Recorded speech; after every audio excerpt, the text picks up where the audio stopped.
Friday. Ito yung pinakamasarap na araw sa biyahe. Yung mag-check out tayo sa hotel, papunta na ng airport, and then pauwi na ng bahay. The best feeling. Parang parang homesick na homesick ako. Ayun. Na-check ko na yung mga gamit ko dito sa kwarto. Wala naman. Ito kasi hindi ko man nagalaw yan. Diyan ko na lang nilagay yung gamit ko. Ito natulog. Hindi ko na inayos niyan. Okay na siguro lahat. Wala ko naiiwan. Double check lang. Ayun, yung aking isang hindi naubos na pagkain ng kahapon. Iuuwi ko na lang. Or i-dispose ko na lang. And then okay na. Pati yung banyo na-check ko na rin. Wala na akong gamit doon. Ang kailangan ko lang ay online check out. Alright. Check out na tayo. Let's put gas sa sasakyan bago natin isoli sa car rental. Open natin.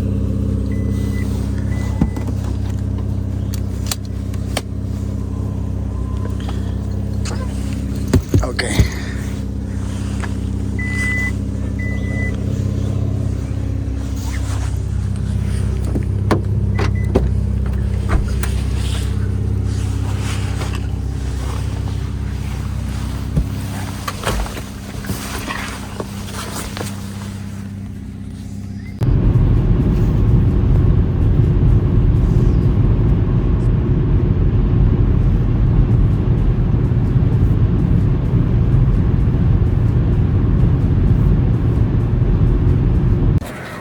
Dito na tayo sa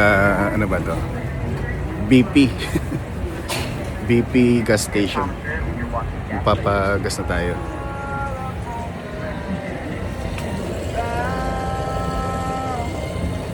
Ang per gallon ay 2.69 yata.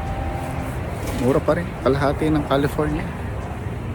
Nakakita ako ng opportunity. Kaya tayo sa loto. Baka tayo dito na yayaman. Hindi tayo tumama sa California. Baka dito tayo sa Kansas City tatama. Kaya tayo sa loob.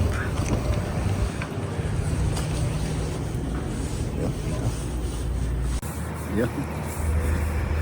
Nakataya na tayo. Jackpot na to. Sana manalo tayo Ang laki ng jackpot ngayon kasi wala pa nananalo sa Powerball. Ang estimated na jackpot price is $1.5 billion. Kahit yung lang hindi ko maisip kung paano kung let's say manalo ka, kung paano mo pa mauubos yun.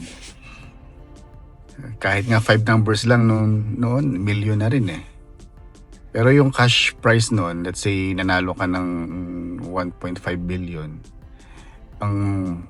Kasi maraming tax Ang magiging estimated cash price mo is parang nasa 650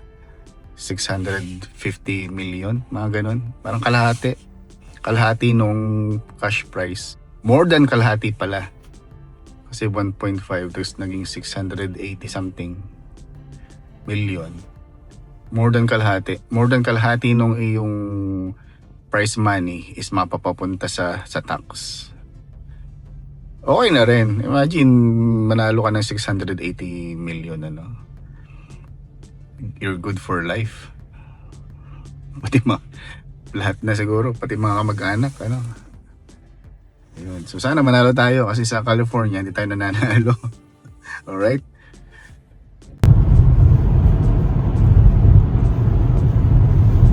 Airport na tayo. Keep left.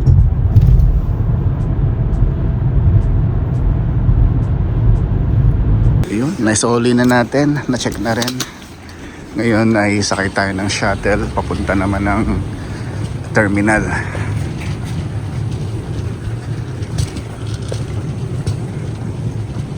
Sir, alas kayo. Airport na tayo. Punta tayo sa ating gate. Maganda rin ang airport ng Kansas City. Malaki din eh.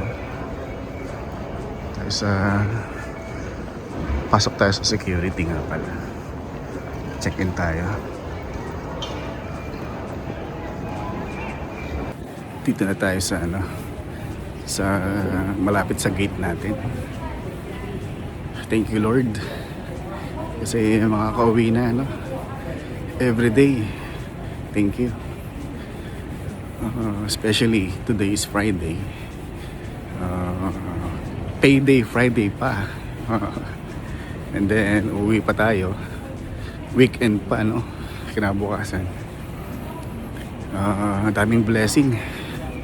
Kaya thank you Lord for all the blessings. And makikita ko na rin ang aking pamilya ulit. Dito na tayo sa loob ng malapit sa gate natin. And then maga pa naman kaya kakain tayo ng almusal. Dito ko sa pangalan ay Meat Rushmore Barbecue. Order ako ng scrambled egg. Ito ang kanilang menu. So order ako nung early bird platter. Ito ang ating breakfast ngayon. Looks unhealthy. Alright. Boarding na tayo. See you soon, Sacramento. Thank you Lord. Dito na ako sa Sacramento. Haba ng biyahe. 4 na oras din yun, straight. Buti na lang wala ring yung connecting flight. So thank you again Papa God for the blessings and for the safe travel. Okay, dito na tayo. Check muna natin ang sasakyan kung baka may bangga. Okay. Okay naman.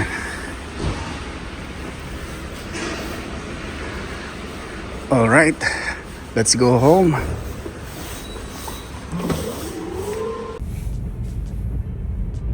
On the way na tayo sa bahay. Medyo maambon ngayon, Friday. Pero at least nandito na tayo sa ating city. Wala tayo sa ibang lugar. And syempre Friday, kaya masarap ang feeling. Friday, walang pasok. Makakapahinga tayo sa this coming 2 days.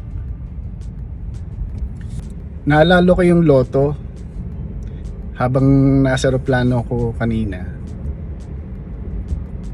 Napaisip ako, ang laki ng jackpot, 1.5 billion. Inisip ko, syempre, nangangarap ka na, tumatakbo na sa utak mo kung ano yung mga gagawin mo sa pera, kung sakaling manalo ka ng jackpot, kung ano yung bibilhin mo, yung mga ganong bagay. Kasi hindi biro yung pag nanalo ka ng ganong kalaking pera. Sigurado ako hindi mo alam gagawin. Siguro magdasal ka muna kung anong gagawin mo. Baka kasi magiging yung buhay mo mag-turn around siya ng 360 degrees. Magbabago talaga. Marami rin ako napapanood sa YouTube, sa mga news na yung mga nananalo ng jackpot talagang nasisira ang buhay nila. Sa halip na mapaganda yung buhay, lalo pang napapasama. Kasi ang sabi kasi biglang biglang yaman, and then hindi nila alam kung paano i-manage yung kanilang wealth, yung pera. So maraming parang after 2 years, 3 years, 5 years, balik sila sa dati nilang buhay na yung talagang zero. Yun, kaya iniisip ko, is it worth it na manalo ka ng ganung kalaki? Pero syempre tumaya tayo, ano. Nag-expect tayo na tayo ay manalo, ano. Pero nakakatakot isipin kung ano yung magiging estado ng buhay natin, ng ako, pamilya ko, mga kamag-anak, ano. Nakakatakot isipin. Nakakatakot na nakaka-excite. Syempre, marami kang masosolve na problema. I mean, you don't have to, hindi mo na kailangan maghulog ng bahay, yung sasakyan, hindi mo na kailangan i-mortgage, hulugan, so you can buy it cash. I guess hindi mo na rin kailangan magtrabaho kung ganun kalaki yung pera mo. Mag-ano ka na lang siguro, mag-business ka na lang, or I don't know how you guys will handle it. Comment kayo kung anong gagawin nyo sa ganung kalaking pera, no? Nakaka-excite din syempre sa dami ng tao na nag-expect or umaasa na manalo ng ganun kalaki for the betterment, of course, ng kanilang mga buhay. May imagine mo na lang kung ano yung mga plano nila gawin sa buhay, ano. Madami. Ako man, I will not lie. Meron din ako syempre mga plano. Nangangarap ka rin, ano. What if manalo ka ng ganung kalaki? Anong gagawin mo? May listahan ka na yan, no? Nasa isip mo, meron ka ng listahan. Unang-una, syempre, itong gagawin mo, itong bibilihin mo, ito yung ipapagawa mo, yung mga ganung bagay. Tutulong ka sa mga kamag-anak, tutulong ka sa iyong mga kapatid, yung mga ganung bagay. Kasi kung ako manalo ko ng ganun, parang hindi ko na kayang ubusin yun sa aking buong buhay, ano. Syempre nandun rin yung pagpaplano, of course, sa future ng mga bata and sa mga next generation, ano. Sana pa, yun, alam mo yun, parang advance kang mag-isip. Nag-iisip ka na kung parang yung feeling ko mananalo ako. Parang ganon. Which is, ilang taon na rin akong tumataya sa loto. Hindi naman everyday tumataya ako. Pagka ganito lang na medyo, nakaka-exciting jackpot, once in a while tumataya tayo. Pero not everyday kasi medyo mahal din ng ang price ng ticket. $2 isang set ng numbers. Then $5 pagka mega lotto. Yun. So nakaka-excite sa totoo lang. Hindi ko alam kung worth it ba talaga na tumaya sa ganon. Nagdadry ang labi ko. Malamig kasi. Yun. Kayo, anong gagawin nyo sa loto? Pag nanalo kayo, pabalato naman. Sana, ayun pa yung isa, sa totoo lang, sasabi ko nga kung mananalo sana ako or kung sino man, sana sa hindi iisang tao lang. Sana sa isang group ng mga tao, para kasi sobrang laki ng prize money. Parang alam mo yun, parang sana may share doon sa maraming tao, sa maraming group ng mga tumataya, para hindi lang isa yung makinabang. Kasi sa ganung kalaking prize money, imagine 1.5 billion, and kung less ang tax ay 686 million. Siguro kahit 680 ang manalo, nating 1 milyon, malaking bagay na rin yun, di ba? Pero hindi ko alam kung kung mananalo 600. Pero nagigets nyo ba yung sinasabi ko na nagwi-wish ako na sana hindi lang isa yung manalo. Sana maraming tao yung manalo para maraming buhay yung mabago, maraming buhay yung maraming problema. Sana maraming problema yung masolusyonan. Kasi kanya-kanya tayo ng reason kung bakit tayo tumataya sa loto. Siyempre, tumataya tayo expecting na mananalo tayo. Hindi mo tayo tumataya kasi ayoko manalo. Hindi gano'n, sira ulo ka pagka ganun ka. Pagka tataya ka ng loto, siyempre, meron kang expectation or nangangarap ka na mananalo ka. Yun lang yun. Kaya yun, sana maraming manalo. At sana yung mga mananalo talagang deserve nila yung manalo kasi syempre unfair naman kung talagang milyonaryo ka na, ikaw pa rin mananalo, parang napaka unfair naman pero syempre it's a draw. Walang mahirap, walang mayaman. Pagka tumaya ka, you have a chance. Kung mayaman ka man o mahirap, mananalo ka pa rin. Yun, yung mga ganung bagay parang napapaisip ako sa habang nasa aeroplano ko kanina. Sabi ko sana maraming manalo. Sana deserve nung winner yung prize money. Yun.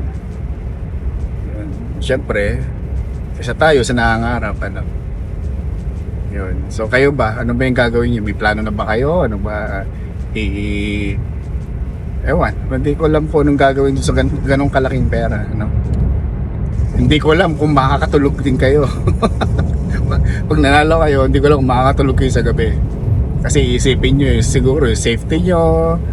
Ang dami na syempre. Hindi biro yung ganong kalaking pera. And sana, kung manalo man, kung sino man mananalo, sana safe sila. And sana they maging matalino sila sa prize money. Yun ang aking mga wish sa ating lahat. Alright? So happy day 18 sa ating lahat. Happy Friday. And salamat ulit sa patuloy na pagsuporta at panonood sa ating channel. Shout out din ulit sa ating mga subscribers, and sa mga hindi pa nakasubscribe, please subscribe. Ang malaking tulong yan. And kahit hindi kayo mag-comment, basta alam ko na nanonood kayo. Sa mga silent viewers, yun, maraming salamat, and God bless us all.